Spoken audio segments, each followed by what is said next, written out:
Hey, it's your friendly tarot reader Amber, here to do something new. All right.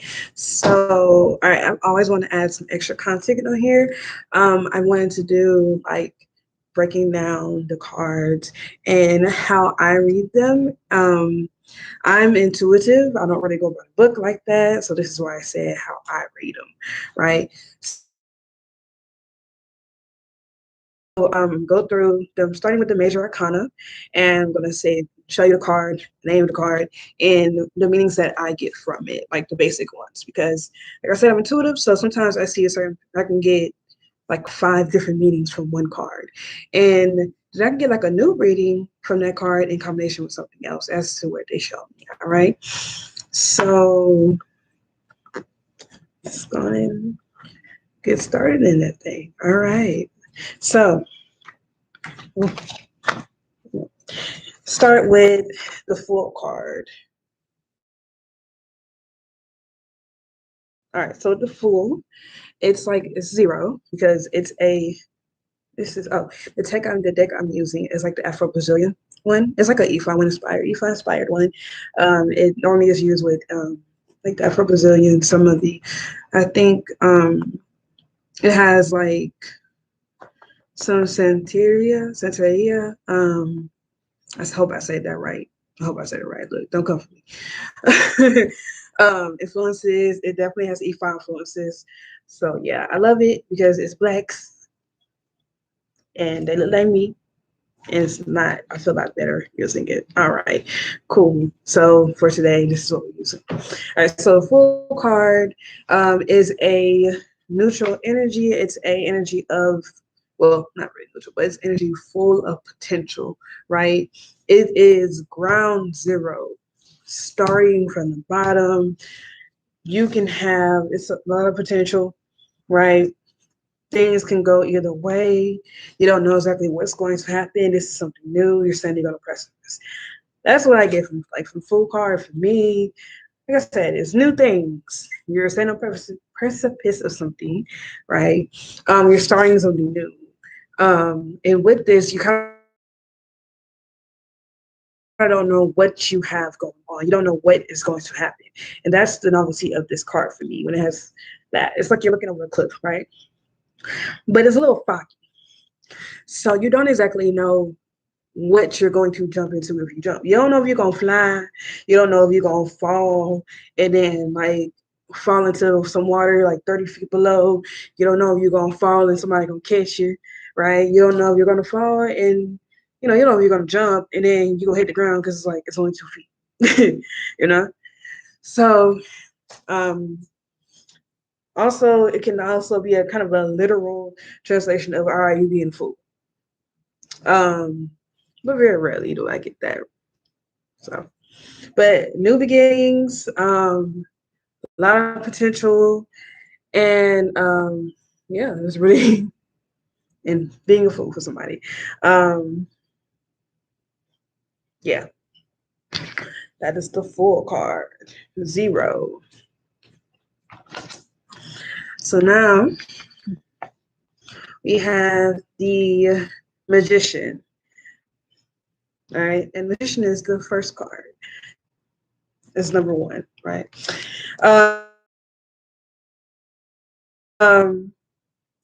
So when I read the Magician in other decks, it's often shown as someone who's kind of like an alchemist, right? Someone who kind of brings things into manifestation. And a lot of times I do get that. For me, when I see the Magician, it's like you have the power. You can manifest things, you can bring things in, right? You can put together stuff to get the results that you want, right? Now, I'm not gonna lie.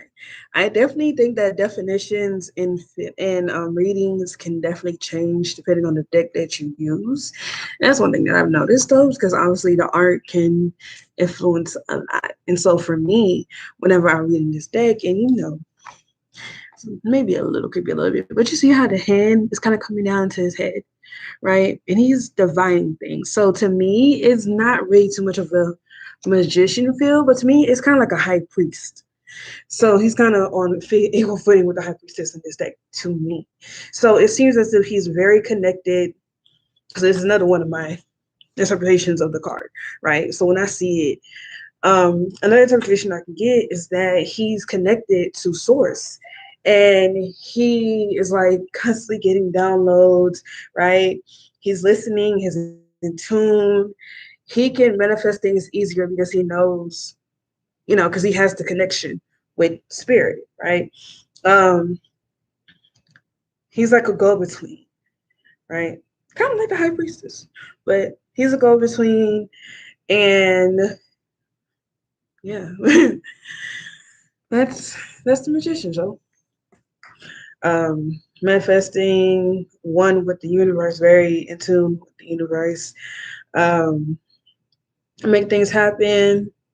He kind of has things, he can make things materialize. Great manifester. Yeah. All right. So then we come upon our beautiful lady, our fave. Well, one of our faves, right? The high priestess, and she is the 2 card. Now, in here, she's kind of seeing sweeping and kind of clearing it out because whereas once again, this is my interpretation, especially dealing with the cards, whereas the magician is like kind of sitting and divining, she is the one who puts in she is a more fluid, more putting in work, really. Like she's the physical um, doer with it, right? So whereas you go to the magician to get your divination, like, okay, what do I need to do? And he sits there and he does the EBs, he talks to them, and then he tells you what it is. The high priestess, you gotta already say, well, what do I need to do? She's going to make you a brew, make you a tea to drink to help you with it. She's going to divine, of course, but she's going to do a lot more. She's going to give you more than just a solution. She's going to give you the actual thing to kind of help you with it. So she's going to give you some roots. She's gonna give you a tea. She's gonna give you a candle. She's gonna give you a dressing for a candle. She's gonna give you a bath. That's what the high priestess like kind of shows me on this. And accordingly, for me, when I see the high priestess, my many thing is intuition. Because trusting your intuition, you know what you need to do. Whenever this card comes up, it's like, okay, you already know the answer. You already know what you need to do, and more than likely, action has to be taken. And it goes on point because she's constantly doing action. She's taking action. And when you listen to your intuition, it's often action that should be taken because that's why you have to listen to it. You need to know it's telling you, your gut is telling you what to do. I feel like that was a long-winded way of saying that simple phrase, but we got there, okay? We got there. So the high priestess is basically telling you that you already know what to do, or to listen to your gut because it's trying to tell you what you need to do, really. Um, it also can mean that your senses are heightened, right? You're really in tune with spirit. You're very perceptive, right? Because she knows things um, that most don't. And she's part of the cool, right? So she has access to things that most people don't. She knows what's going on behind the scenes. She can see into the spirit world and all that good stuff. So, you may have, when this card comes up, you might have some knowledge that you have to access. You may have knowledge already that other people don't have, or that you need to disseminate.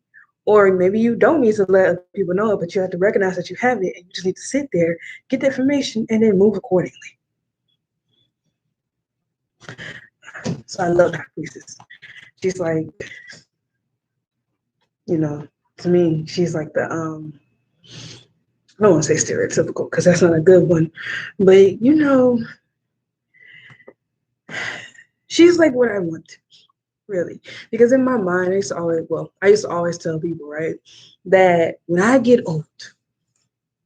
older, like an elder, when I get like a senior, all right, and I have white hair, silver hair, I'm like, you know what, I'm gonna live in a little cottage. I'm gonna be secluded from everybody, right? I'm gonna be secluded from everybody, but I'm gonna help people. And I'm going to be giving them stuff to kind of heal them. stuff to like let them know what to do. Like I'm saying, I'm gonna heal them out, help them out, give them stuff to heal. They can stay with me for 3 days if they gotta stay there, and they gotta go.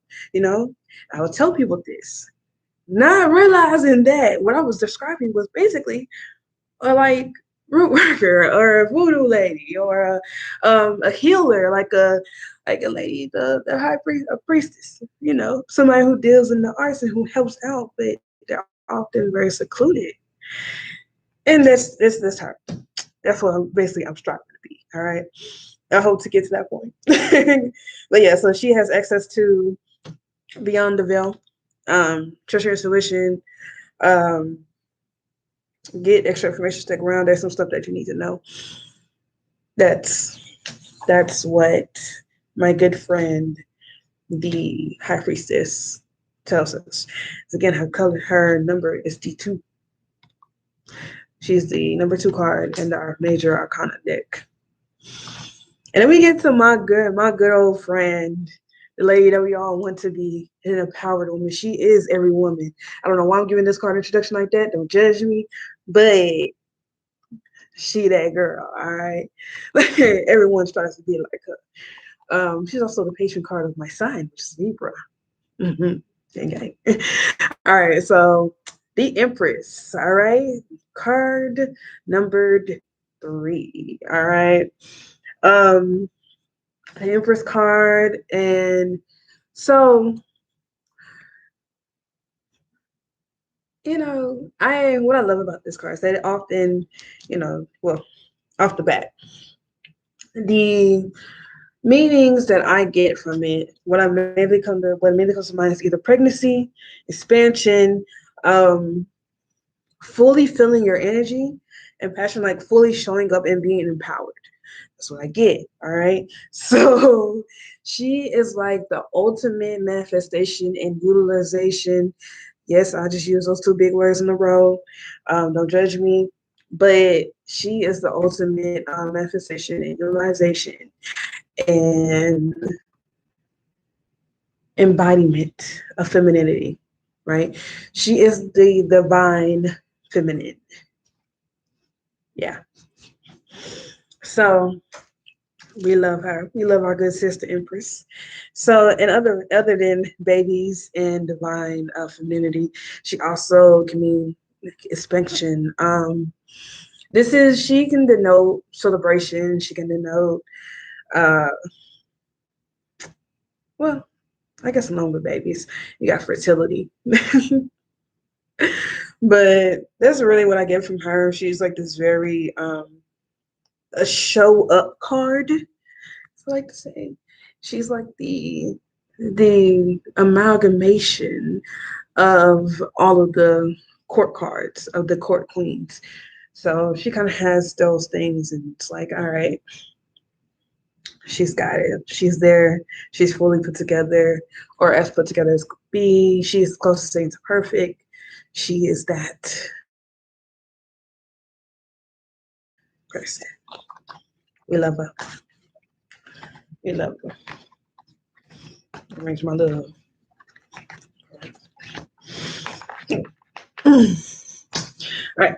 So, speaking of divine energies, we have friend, our good friend, the Emperor, right? Fitting that he comes after the Empress. Okay. So the card is number 4 of the Arcana, the major Arcana, number 4. So like I said, like the Empress is the divine, like, manifestation event. So is he for the male version, right? So this is the ultimate guy. He has everything together. He's the amalgamation of all 4 court kings, all right? So when I pull this card, I see as a personality, as a person, he's often someone that's extremely stable, someone who's maybe a little bit further along in life, someone who is past the point of trying to get things. They're kind of enjoying it now at this point, right? They're stable emotionally, physically, financially, all that good stuff. We love to see it, all right? Aside from that, whenever I see the Emperor card, I see that somebody's expanding. So kind of with the Empress card, but this one is more of a material expansion. This one is like getting a promotion in a job to where you kind of where you're over people. Right. And I say that because when you look into the societal hierarchy of emperors, right? You look at the historical emperors. The emperor doesn't really do much ruling. Honestly, he really does. He delegates his stuff because how can he run multiple places from one seat? You can't do that by himself. He can't be in all these places at once. So what does he do? He has others on his under him to kind of make go. He has advisors. He has rulers, governors. He has all of them, right? Governors, kings, right? And so his advisors, rulers, kings, whatever, are the court kings, right? So when I say you kind of have promotion, you get with the emperor comes up, you do have a promotion there. You become in charge of multiple people. If you have your own business, this is a business expanding to where you can actually hire on people now. Now you can run them. If you're in a business or you're in a company, you get promoted to where you're a manager, supervisor. Now you have more people under you. That's what the emperor comes up with me, right? Um, I haven't really gotten this definition for a while, but sometimes when the emperor comes up as a personality trait, if it's reversed, I get there's a bit of a holishness there. It's a bit of an ass. Yeah. So a lot of arrogance when that comes up reversed. But it's very rare that I actually get reversed and that I feel that. Because a lot of times when it's reversed, it's more of a you don't feel like you can really handle the responsibility. So rare translation. Rare words word has left me, but you know what I'm talking about. All right. So, and then we get to the Hierophant, right? And so his number is 5, which fittingly denotes change, life changes, right? Important changes. And so whenever the Hierophant comes up, to me, I get a feeling of if it's dealing in love, then it's a marriage or a civil union or a strong commitment. Because some people may not want to get married, but this is like a real, oh, I'm for you, you for me, we finna do this, we gonna ride or die, ride out, we gonna be with each other. That's what I get whenever the Hierophant comes out in love. It's a higher commitment. Because a Hierophant is like authority, institutions, very big commitment.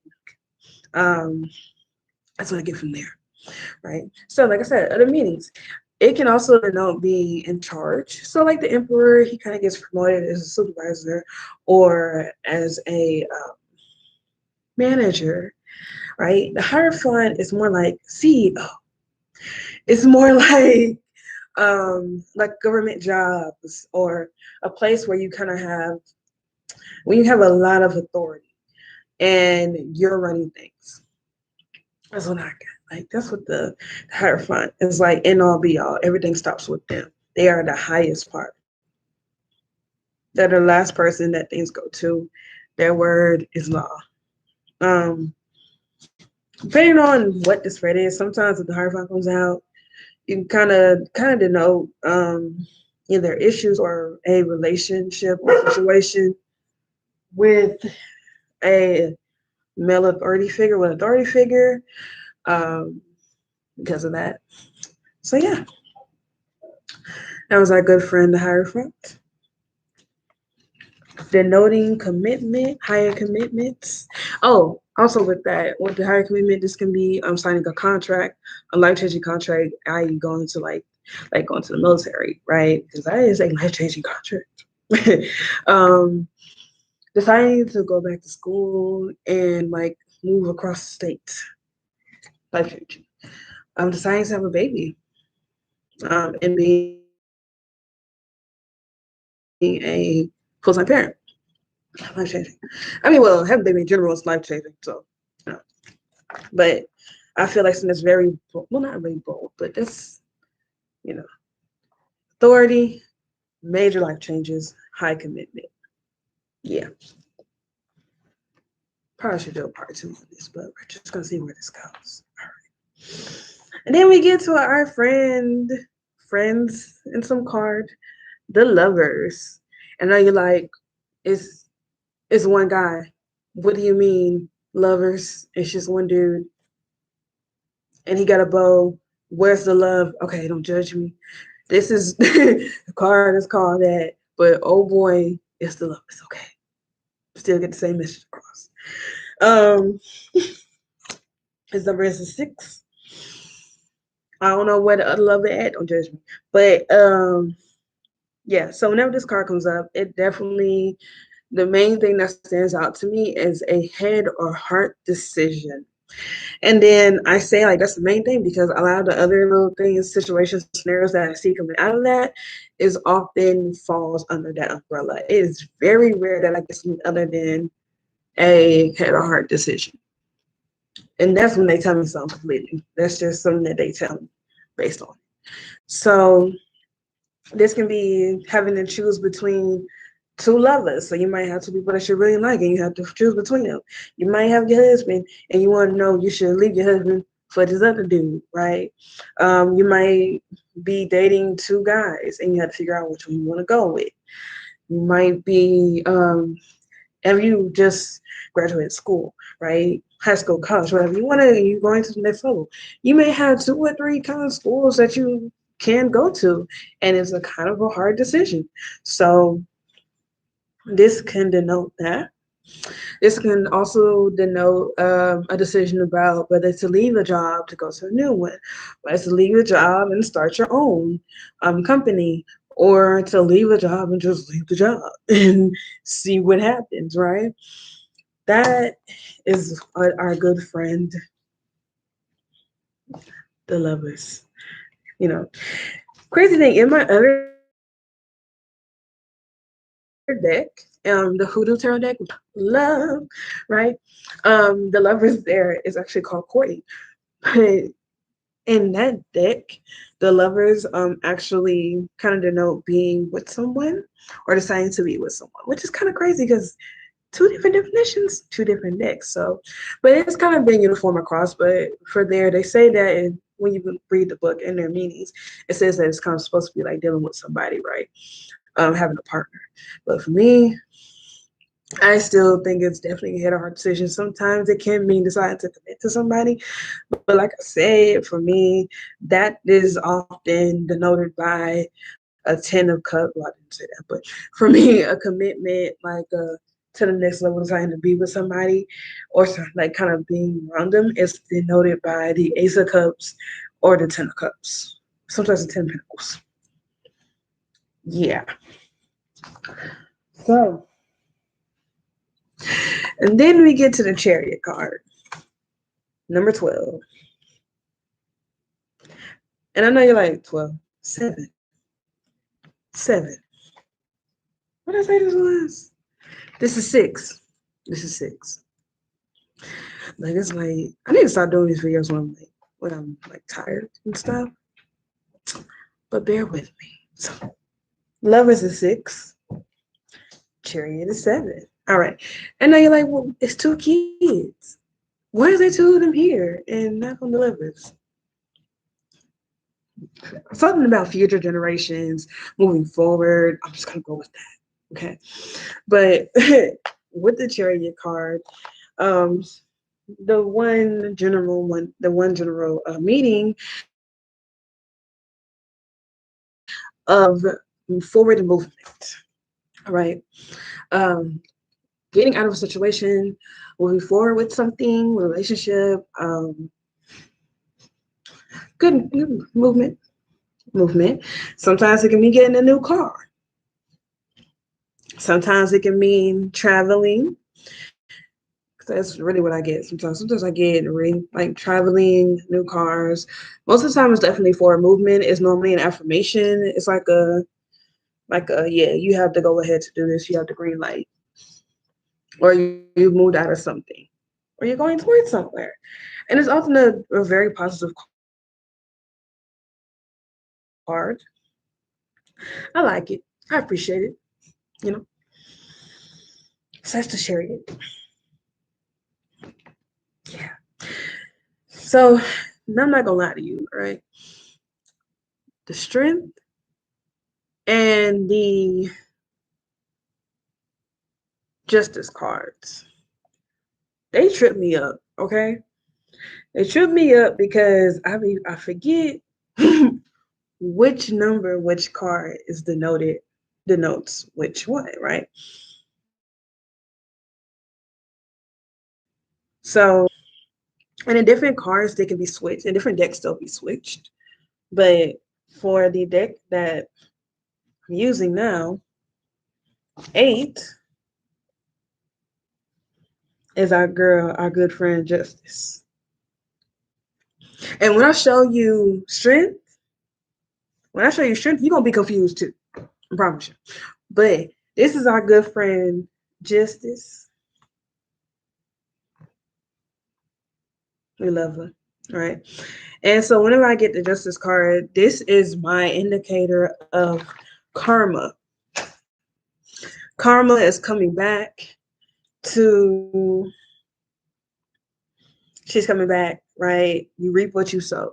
And I often think like when I say it like that, it kind of feels like, oh, it's negative. Oh, you know, reap something, you know, sow something bad, and now you're reaping it. Oh, you getting just this whole karma coming back for you. No, because I would dare say more times than not, we're doing good things. I mean, what is your point of living on this earth if you're not sowing good deeds, or you're not doing something to work toward your happiness or something that's going to benefit you, right? So this is simply you putting in the work, and now, well, you put in the work, and now you're reaping the benefit of it. So now you're collecting your fruit because you done watered your garden, you planted your seed, watered your garden, fed, gave your plants plant food, gave it sunshine, you know, put the ice cubes on there if you don't need that much water, right? And so that's what the justice gives me. So it's like you're reaping what you sow.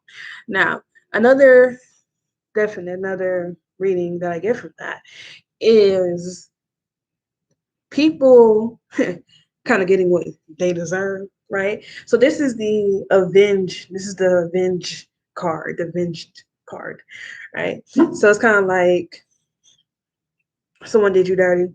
This is them dealing with that. So I guess still karma. So that's what it is. So it's like you reaping your blessings or someone reaping something. And on the flip side, it's something being taken care of. So you gotta take it. It's consequences and rewards. That's what that card gives me. That's really the most of it. Um, yeah, that's one of those like really straightforward cards that doesn't really have much wiggle room to me. And so on to my good friend, the Hermit. All right. Day is me, I am day. Okay. So he.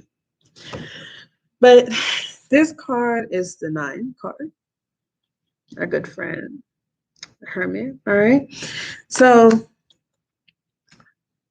fittingly, right? 9 is a completion of cycles or a cycle nearing completion. And fittingly, my boy the Hermit, you know what you do when you get the Hermit card? You go within. You go within. All right. I'll take off my glasses because I got some glare here. Look at my beautiful eyes. They're nice, huh? All right. Good for my daddy, you know. Well, the eyelashes at least, you know. But so yeah, so the Hermit, he is the one who introspects, right? This is you thinking about things. This is you evaluating movements. This is reviewing. And likewise, that's why the number 9 kind of is very good in associating it, because 9 is a cycle being completed, right? And what do you do at the end of a cycle? Your review. Before you completely move on, you sit back, you review what happened, you analyze what happened, and then you use the lessons from that past cycle and you see what you will, you see what you can use from that past cycle, and you take it and you use it going forward and the next one. And that's what the hermit does. He analyzes, he goes within, he thinks, he bees with him, introspects, heals, do all that good stuff, right? Until he's ready to come out.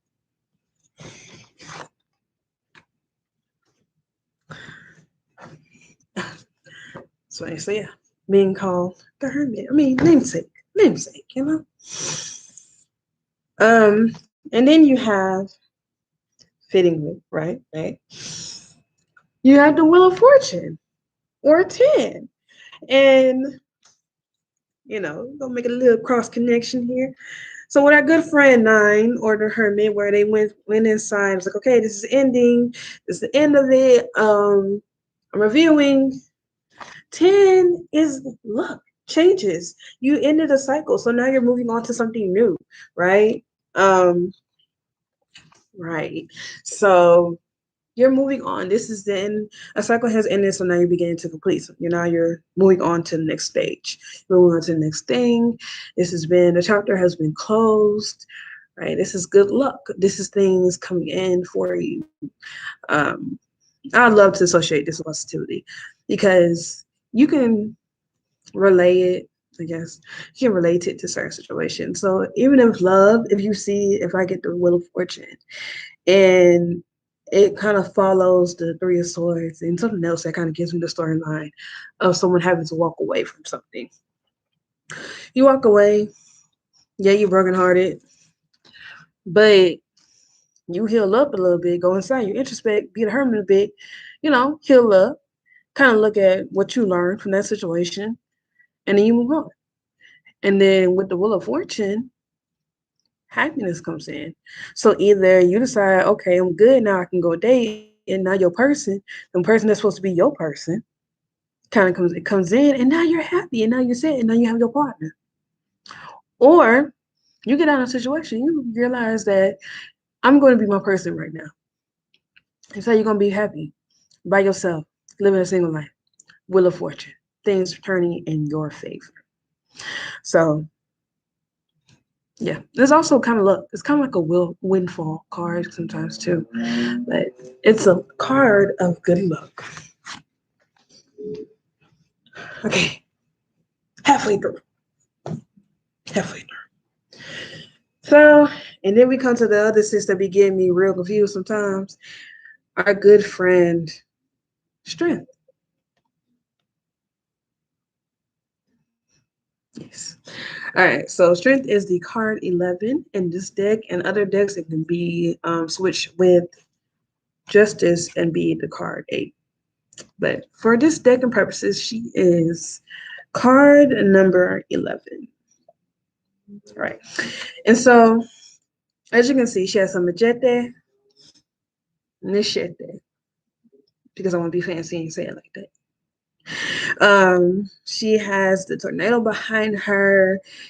She's like ready for war. She's like, all right, let's go. What's up? Strength can be associated with bravery. Sis is ready to go. This is your ride or die. This is like, all right, let's go. I gotta be out there. All right, be strong. This is the card. Whenever I see this card, it's like it's the standard. This is my standard round card. Whenever I get that, it's like a standard card ground. That and the Nine of Pentacles, the Nine of Swords. This is like stand your ground, be strong, namesake, whatever. It's like you know what you're doing and you're okay, right? Sometimes if it's like in a love situation, it's like stick around, stick in it. It's worth it. It's worth fighting for, right? And I use quotations because I really don't like to say fighting in that one, but it's more like actually, working toward and actually giving your energy into and trying to resolve the situation, trying to make it stronger. So that's what my good friend, the Strength, gives me. That's what she tells me. And then we go to the Hangman, number 12. And And then you're like, well, wait, ain't nobody hanging. In some decks, you'll see him hanging upside down in the position of Odin, kind of a nod to Odin. But here, they're kind of like in the forest. And it's also one of my favorite cards because it teaches us that sometimes we have to be in the thick of things to actually realize the lesson, to learn the lesson. Sometimes you got to be in the thick of it. You know, you look up, you find yourself in this forest or in a situation. You're like, I don't know why I'm here. I don't know what I need to know. What's going on? Why can I not seem to get past it? This card tells me that, look, you're there for a reason, right? What's the lesson that you need to learn? What lessons have you learned? What lesson do you need to learn, right? Why are you here? That's really what it is. It's like there's a lesson that needs to be learned in it. Look around. You're supposed to take something away from this. Whether that be learning how to love yourself, whether that be learning to have a greater level of discernment, whether that is to learn a skill there and you're not quite finished with that. Whether it is to learn, I don't know. Whether it's so you can get a good artist, so you can discover a new artist. Because I like to think that we take at least three good things out of a situation. It has to be something. I'm not brilliant. You take something away from relationships, right? No matter how bad the relationship was, or how toxic that person was, or how bad, or at what point you realize that this is not for you and you've grown beyond it. There's something that you had to learn in there. So the point of the hangman is that you make to realize why you're in the situation. And what I do love about this is that you're in the forest.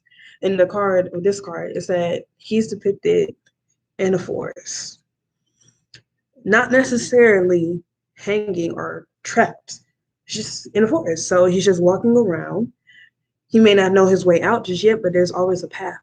If he just keep going forward, just keep following the path, and everything he needs is right there with him. There's berries, there's animals to hunt, there's roots to be eaten. I'm pretty sure if it's a forest, it means there's a river or a brook or something there for water. You have nourishment, you have water, you have places to rest. You're okay. It sucks because you don't really know where you're going right now. You don't know why you haven't been out of the thicket yet, but you are being kept while you're in there. You're okay. So learn your lesson, and you'll find that you just mosey on out up there. And sometimes you've learned your lesson, and you just still in the little part where it kind of starts to thin out a bit, and you're not exactly out of the forest, but you're about to be. Um, so yeah, sometimes you about to get out of there. So just hold on to a little bit longer because you're almost out. So that's what I get from the hangman. It's one of my favorites. To speak to the figuring out why you're there. So, and another set, my first set of cards I've gotten was the Hermetic Tarot deck. And in that deck, the hangman is kind of in the position of he's hanging upside down by his foot, and there's an alchemic symbols around him, right? And for me, I kind of made the connection to Odin because if you've studied or heard the story in passing, there is a Norse myth that I think it's Norse, that the Allfather Odin, he sacrificed himself to himself. He hung himself upside down by a tree, right? And he stayed there for 7 days, nearing death, so that he can gain knowledge, so that he may learn something new. I mean, like ultimate knowledge, like spells and mysteries, and all that good stuff. World knowledge, he's the smartest dude, one of the smartest guys now, because he sat there and he sacrificed himself. He sacrificed time, food, water, drink, all that good stuff, right? He sat still to gain this knowledge. So that's what I'm trying to say. That's what it shows me. It's like you're there for a reason, or you're there to learn something. And when you come out of it, you're going to find that you're much more knowledgeable of something. You're much better. You've become better for the situation that you've gone through. That is not to say that you're going to be in a relationship or a toxic relationship that you need to stay there and like, oh, nah, boo. We make steps to get out. There's help. I understand that I've been in one. I know it's hard, but make steps. All right. On to the next card. Our good friend 13. The death card. Now, a lot of people when I first do I do private readings. We do private readings, but when I do them and I do like in party settings or like talk to somebody, I always ask them, "Have you done this before?" And when they tell me no, this is their first time, I'm like, okay, so they're all right. And I tell them, I give them a disclaimer. One, I don't sugarcoat because I don't. When they tell me, I'm going to tell you. Now, I may say a bit more diplomatically, but if I have to warn you about something, I'm going to give you that warning. All the times, it's not that serious, all right? It's just a warning. It'll help you out. Sometimes I call people out. I have to call myself out as well in the reading because what they need to know, I need to know too. So there's that. So yeah, and I also tell them I'm not going to tell you you're gonna die. There's very, very rare instances when death comes up in a reading, and even rarer when actually I've never had someone's fate being death, physical death, in my readings. So it may tell of a loved one who's recently passed, and that being relevant to the situation that I'm reading and the message that I'm telling them, right? So that's really what the physical death is being heralded here, and that's often in conjunction with another card like the Three of Swords. But when it's the death card comes up, it is rarely mean physical death. I just want to put that out there. Most of the time, it means a transition.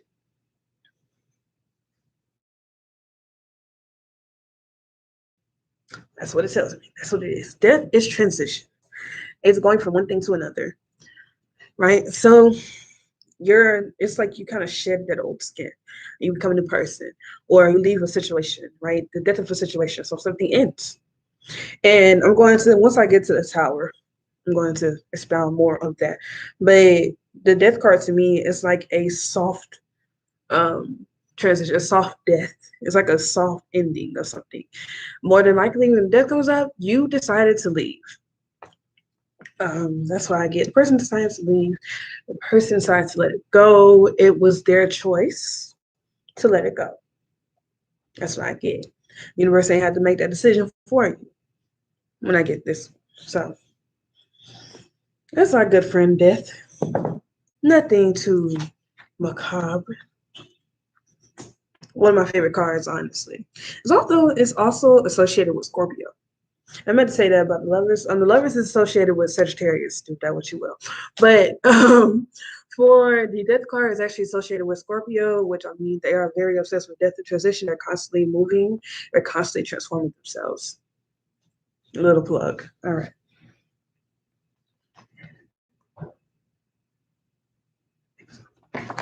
So now we have temperance.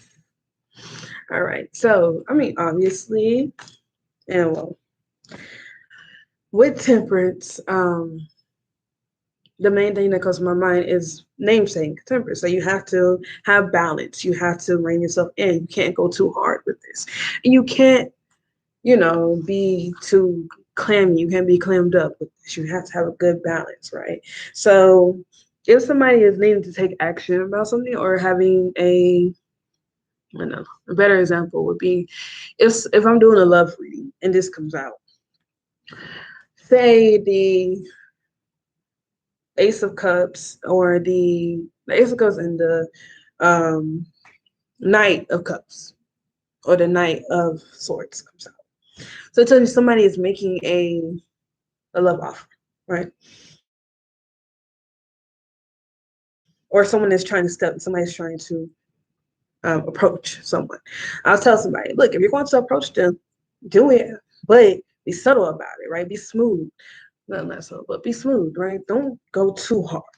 Or if they're starting a new relationship, don't give too much at once. Like, don't be clingy. Don't give too much of your energy, right? Give them some time in between to kind of settle and start to miss you a bit. That's really what I get. So temperance, balance, keeping a reserve. Sometimes it can mean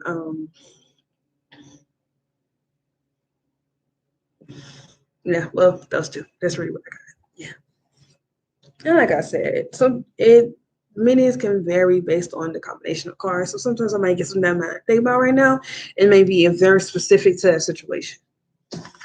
Card. Also, this one is also associated with Sagittarius.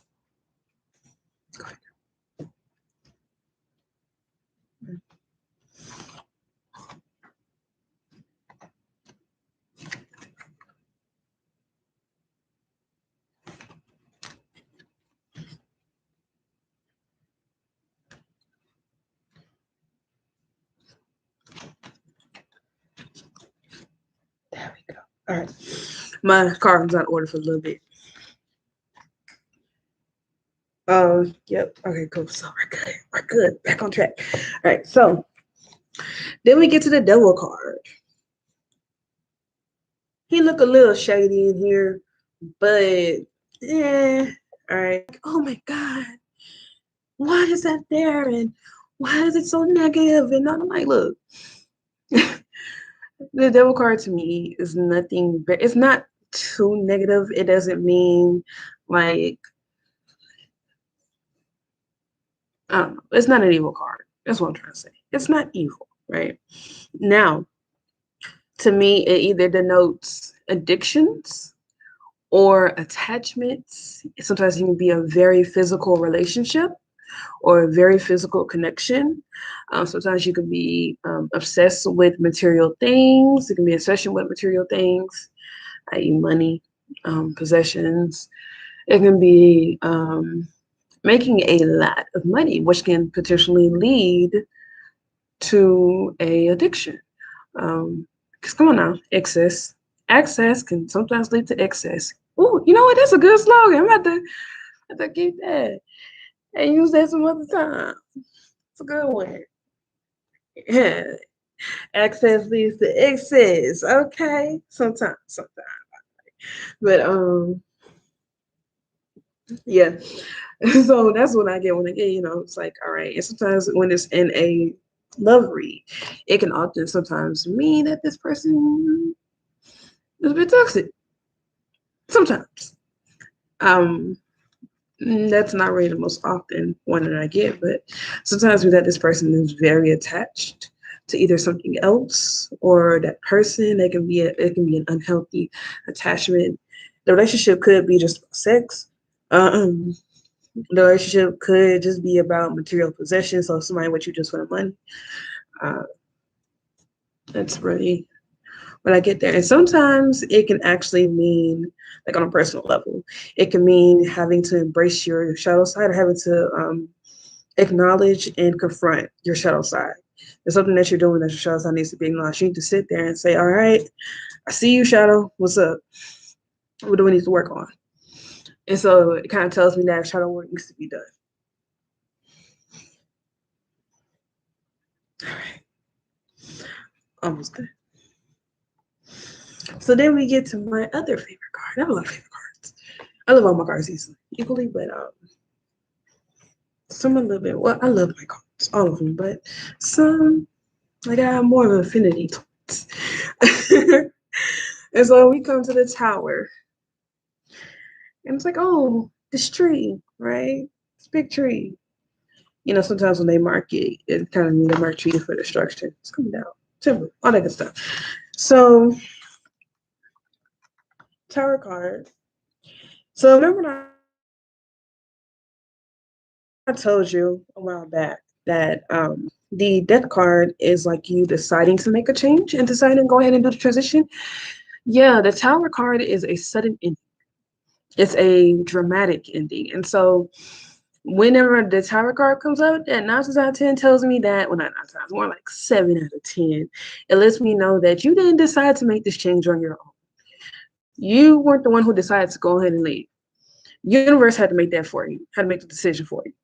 Because when you do it, when you end something, you can end it peacefully, right? You kind of just go away with minimum drama.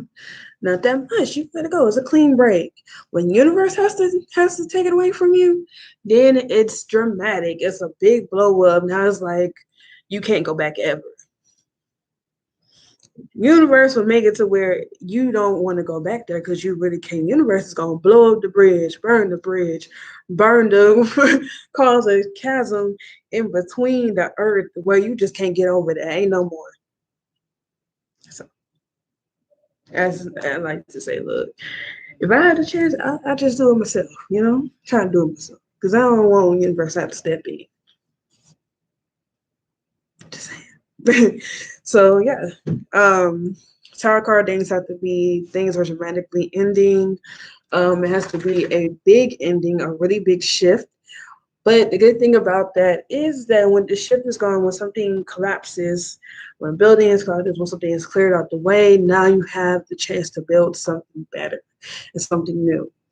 Yes, it's kind of traumatic when the thing came down, but now you have the chance to be better, to build better, make something nicer, something more, pick a word, something, more fancy, right? Another masterpiece, right? You have another chance to go to a higher level. So I'm trying to say, so that's what the Tower card shows me. Yeah. So it's basically the Tower is basically the dramatic death card, pretty much.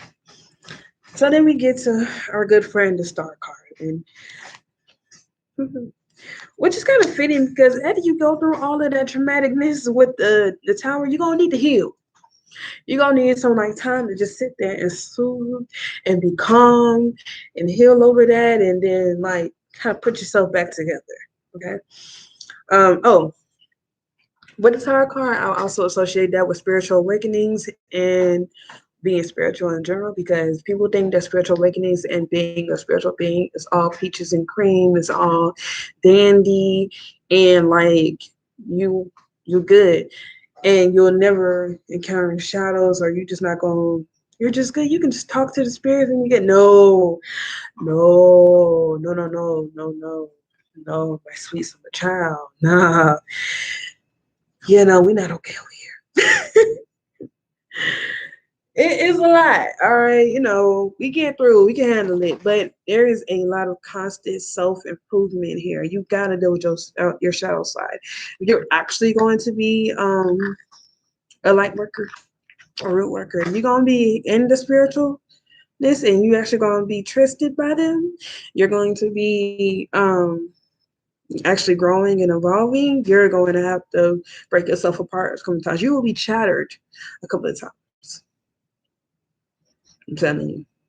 Most spiritual people consider them crazy. I'm saying there'll be times when people, because spirits, if you're a medium or you deal with that, they have no chill. All right. They're gonna give you an idea in the middle of the night. They're gonna try to talk to you in the middle of the night. You'll be like, I'm sleeping. They don't care. They don't care. You're gonna be trying to talk to somebody and the spirit gonna say, hey, go tell that person this. And you're like, well, I don't know them. They don't care. Because they had to be across. So can they trust you? They're gonna constantly trust you. They let you know. Can't do it. Go do it. Speak from experience. But anyway, Star card, a good friend. So she is healing, right? This is the card of healing. This is the card of wishes fulfilled. This is the card of calmness. It's like you kind of need to kind of get you right after all the dramatic of the Tower card, right? So that's what she gives: calming, healing, wishes fulfilled, things that you want. This is what she is. Then we get on to the moon card. And I sometimes get this. Mm, Sometimes there's stuff that you need to know, that's hidden that you haven't found out just yet. I mean, come on, dark side of the moon. But for me, sometimes I get that, but more often than not, it means it's the flux and reflux. So it's like a movement, a flow, ebb and flow. This is like a transition to something else, or not a transition, more like a cycle, like a movement. Like you're kind of just going with the flow of things. That's what it is to me. Um, so going to the flow, things being hidden. Sometimes you can be a bit moody with this card. This one can denote moodiness. This card is.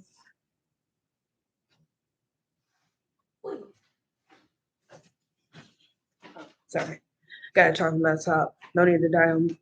Um, whew. So the moon card is actually associated with the zodiac sign of Cancer, and that is because moon is the ruler of Cancer, right? And so you know Cancer, they tend to be kind of moody sometimes, they're very, I don't want to say matronly, but they have very close relationships with their mothers or with mother figures, right? And I mean, and the moon kind of sometimes she can be associated with that. Um, so that's what we want to get from here. Reflux, so just going with the flow, things naturally going in time. So you get the moon cards, like you're just naturally flowing. You're letting things happen, right? Not really fighting the current or things being hidden. It's like you might have to hold off on something until you hear the whole story, because the second part is going to be or that missing piece of information needs to be uncovered, and it can be a game changer. And then we get to our good friend, the Sun card, right? So playing off the light and dark thing, whereas the moon kind of has something hidden, the sun uncovers things. So you kind of discover new stuff, some things come to light. Um, Aside from those, I kind of sometimes I get that it's a happiness that you're more often than not, the sun cards tell me that you're happy, that someone is happy where they are, that they're in a good place, right? They're content. They're not really asking for too much. So this is often after a period of struggle or a period where they actually achieved something. So it's kind of like I can rest for a bit. Like, when you sit back and you're proud of yourself, you can say, I'm really proud of me. Like you did that, right? Simple, straight to the point, but yes. It's the sun card celebration, things being uncovered, things being discovered, right? You're discovering things about yourself, you're discovering things about other people. And I say that in a positive light. Like you realize some things about yourself. Like, I don't really like this thing, but I do like this. And I realize I have this skill now. I can do this. You know, this is being proud of yourself. This is being happy where you are. Look at that. So then we come to the Judgment card. And with the Judgment card, this is to me making a decision and sticking with it. This is a long thought out one. You done thought about it, you done weighed the options, you done weighed the pathways, you done weighed the consequences. It's like, okay, now you got to make that decision. And ain't no going back. This is an important decision, right? So this is either, do I leave? Do I move halfway across the country? Do I leave all the way across the country for this new job? You decide to move. I mean, you got to start over, right? And what if you leaving? You're leaving your hometown, so now you ain't got no family in this new place. So you by yourself. It's a big decision. Deciding to leave a relationship. It's a big decision because you could have potentially um been with this person, been committed to this person, or you were committed to this person, so now you have a new life, right? So that's what the Judgment is. And And they're like, well, if it's judgment, wouldn't it be kind of like karma? I can see how someone can read that, but for me, no, because for me, like I said, my karma card is the justice. And so yeah, the justice is doing the judge. But for me, a judgment is using your judgment on the situation. That's really what it is. For me, it's making a decision, deciding, making a very important decision. That's what I get from there. Our final card, gentlemen, as we conclude this little video, our last one, the World card. All right. So the final card of the Major Arcana, the World card to me, I find it fun how as a woman. Shout out to ladies, right? So with the World card, right? So this is once again end of a cycle, right? Things are wrapping up. You know, you are moving on to something totally different, something completely new. You're reaping your rewards and you're ready to move on to the next thing. This is a completion of something. This is leaving a relationship. This is either leaving a relationship or this is deciding that, all right, your dating cycle is over. Now you're trying to get married.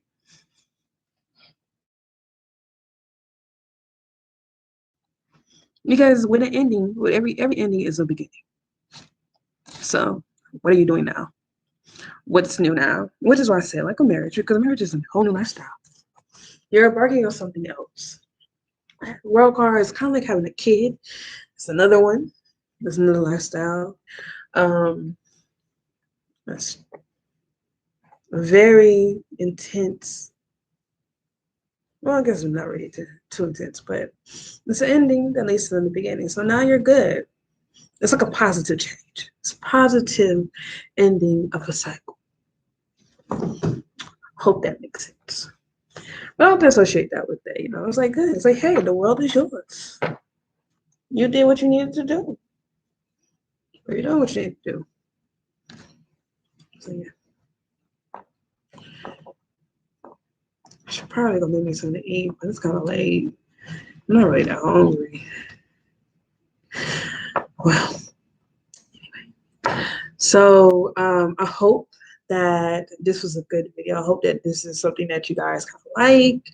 I hope it helped. So if anybody is starting the tarot journey and they're reading, again, I said these are my definitions. What I get from them, I like to think that some of them are very common. Now, some of them are common. Of course, intuitively, if you read intuitively, then you'll get your own meanings based on certain situations and scenarios and card combinations. So let's always go with your intuition. I want to say a lot of times the first thing that's on your mind is what it is. Sometimes I will tell you, there will be situations when what they tell you ain't gonna make a lick of sense to you. It's like, what? What does that mean? What pit bulls and what about a pit bull and a Chevy? You're like, where does that make? Why does that make sense? And you tell the person that you're reading for, you're like, yeah, something about a pit bull and a Chevy. Like, oh my God, I have a pit bull named Mary. Don't judge me. That's the first thing that came to my mind. And Mary used to always like to say, we had a Chevy for the longest, and she just loves sitting in the front seat. She wouldn't let anybody sit in there but her. It ain't made no sense to you, but it makes sense to the other person, right? So don't second guess. Try not to second guess what you're thinking, right? Or what comes in your mind, because it may not make sense to you, but it makes sense to them. All right. So the message I needs to get across, get it across. Okay. So good luck on your journey. Spend time with your cards. Love them, touch them, talk to them, let them talk to you, right? Love your card, date your card, be with your card. I kid, it's a joke. But Yeah. So I'm going to be doing the minor arcana video after this. I mean, not right now because your girl's about to go take a behind the scenes. But minor arcana is next up. I think I might break it up by suites. Might.